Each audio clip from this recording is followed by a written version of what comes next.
Sometimes the strongest characters prefer to live a peaceful life. Welcome back to Animeology, and today we are going to take a look at 10 anime with an overpowered main character that simply prefers to live a normal life.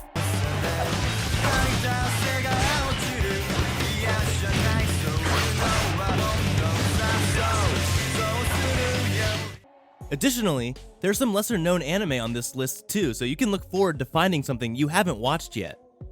Before we begin, be sure to drop a like and subscribe down below for more anime top 10s. And without further ado, let's get right into the video.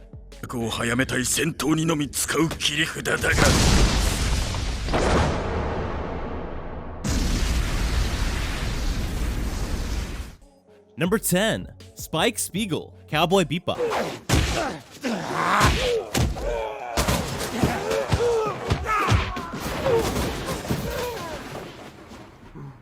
Although Spike spends the majority of his time actively hunting down bounties, it's not like he wants to do that or anything. If it were up to him, he'd do one really pricey bounty and then feast on meat and coast through the galaxy. Unfortunately, every time the Bebop crew gets a large bounty, something goes horribly awry when it comes to collecting the reward, so, like the rest of us, Spike has to work for his meat. Unlike us, though, he has a badass martial arts skill to get the job done with great flair. Only a few anime series or movies could be considered true classics, and one of the most notable shows to fall into this category is iconic not just for its style, design, and animation, but also for the depth of its characters, its music, and that anime is Cowboy Bebop. Number 9. Itami Youji, Gate.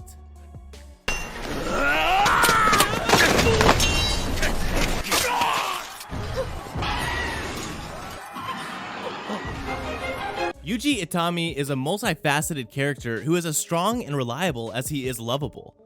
He's dorky in some ways, but also intelligent and full of surprises. Not to mention, he's a hardcore otaku. If you watch Gate, crushing on Itami is unavoidable. Youji is the poster boy for us to believe in working smarter, not harder. He states ardently that he only works in the Japanese self-defense force to support his otaku hobbies. Despite looking like an unmotivated slob to the audience and his peers, he actually is a second lieutenant and a special forces ranger, despite finishing just barely good enough to qualify for both. Despite his lack of ambition, when it comes to real combat, his tactical mind and superior combat training show through. Youji Itami is a Japanese self-defense force officer and otaku who happened to be present when a portal to a parallel world, or gate, opened in the middle of Ginza in Tokyo. The 3rd Reconnaissance Team, headed by Itami, was sent into the world beyond the gate, dubbed the Special Area, in order to learn as much as possible about it. And so, the Japanese Self-Defense Force, or the JSDF, along with Itami, an elf, a demi-goddess, and a sorceress, continue to gather knowledge, allies, and get involved in conflicts between nations in our world as well as the Special Area. Number 8. Sakata Gintoki, Gintama.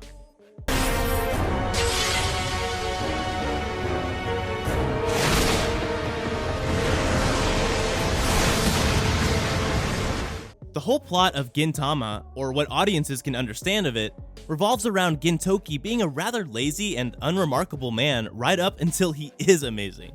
While he rises to the occasion when his friends are in danger and shows off some legendary swordsmanship, mostly he just likes gambling and reading Jump with a finger up his nose. The story is set in a fictional kabuki-cho in the city of Edo, where aliens from outer space known as Amanto have invaded and settled down. It revolves around Gintoki Sakata, a keeper of the Yorozuya, an odd-job agent. Although he appears to be a lazy good-for-nothing, he stands against enemies who try to destroy the peace of the kabuki-cho. It's a manga series with the perfect combination of comedy and seriousness. Number 7. Saitama One Punch Man.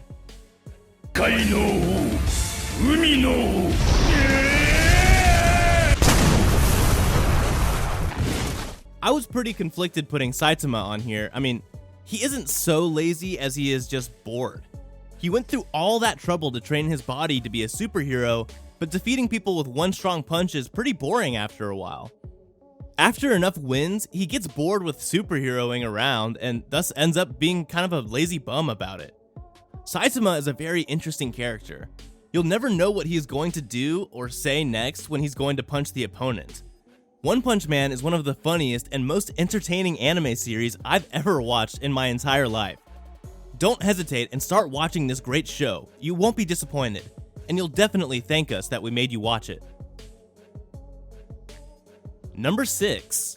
Onizuka Aikichi, Great Teacher Onizuka.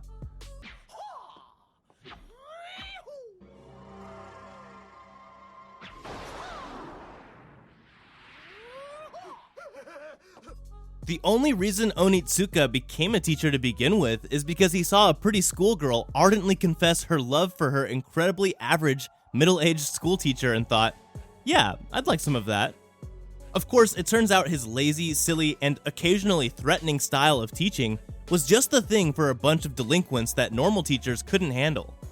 Still, even while teaching, the lazy ex-biker that likes to play games and lounge around flipping through girly mags shows through. This eclectic collection allows for plenty of humorous situations while also providing the serious ones that give the series its emotional heart.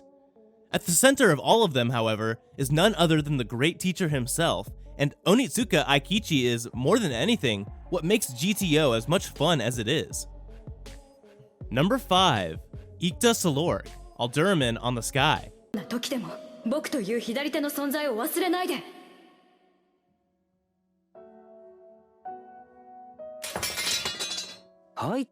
Ikta likes to spend his days lying around and his nights chasing around pretty women. Of course, even the laziest among his country are drawn into conflict when war breaks out. Even though he detests war, he still ends up a pretty high-ranking officer, much to the confusion of his peers. However, throughout the series, you watch his inner potential come out. At first, you will see him as a lazy character that womanizes every woman he meets. He has a sweet mouth that makes every woman fall in love with him except Yatori. But as the episodes go by, you will see his caring and sweet side to his friends and subordinates, even though he didn't show it to others. When he gets serious, you will see his absolute genius take over, and I'm still amazed by it in every episode. Eventually, he becomes the commanding officer for a light platoon unit in the military. Glenn Radar's Akashic Records of a Bastard Magic Instructor.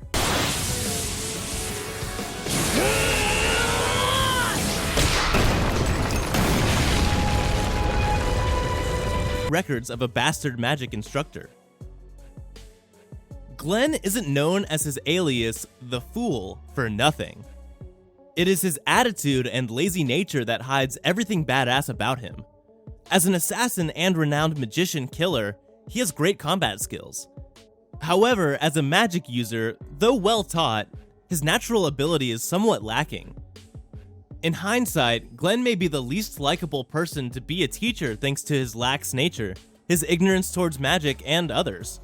There seems to be one thing that motivates him: money. However, his laziness covers all of that up, which is why the honor students he teaches strongly dislike him at first. It's safe to argue that you can throw in slice of life and perhaps romance comedy into the mix of genres because of some of the scenes in this series.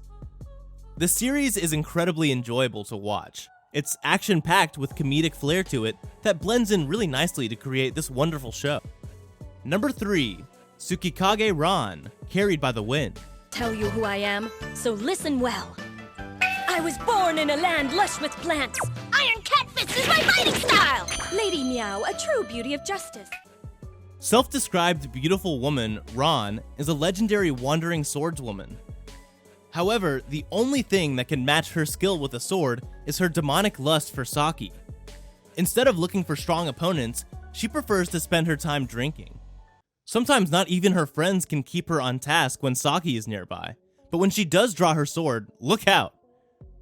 This anime is a fun, largely light-hearted romp through the Edo period countryside with a wandering female samurai and a martial artist going by the name of Lady Meow of the Iron Cat Fist.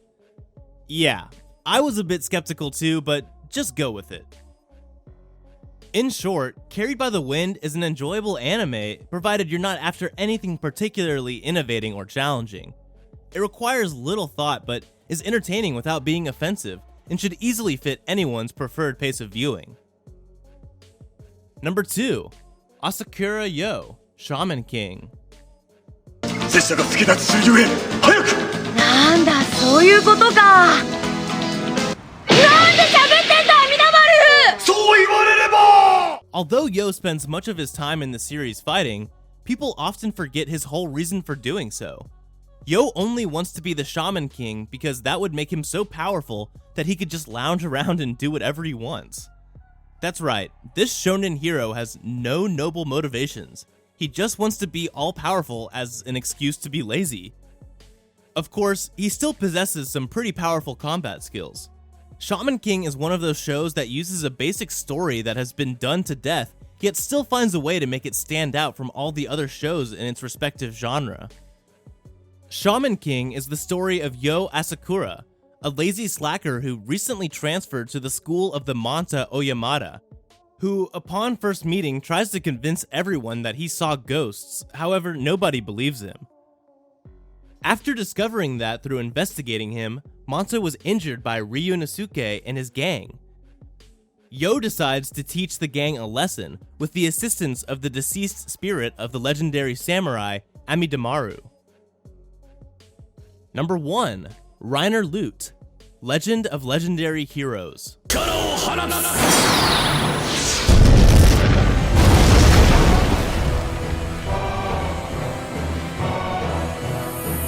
Because Ryner is so naturally talented at so many different combat arts, it has led to his own lazy nature. To most people, he is sleepy and unmotivated, which makes it all the more surprising when he does do something. Even if it's not even that amazing, but it usually is pretty amazing anyway. Unfortunately, even lazy people can undergo a horrible trauma. In his case, it was the death of his classmates which cured his laziness a bit as he tried to make the world a more peaceful place. Ryner Lute is actually quite an attractive character. He has similar looks as the male protagonist Katsuma from Katse no Stigma. He has dark brown hair and brown eyes, well, red when the alpha stigma is activated. And despite the fact that he is incredibly powerful and quite the mage, he's also incredibly lazy. Being so obsessed with naps, he refers to himself as the king of naps. He also has dreams while napping about naps. He is considered one of the strongest mages in Roland, a city ruled by King Sion Astal. This is because of his ability called the Alpha Stigma, an ability in his eyes. He was at first considered a monster for this. Many Alpha Stigmas would lose control when activated and kill many human beings.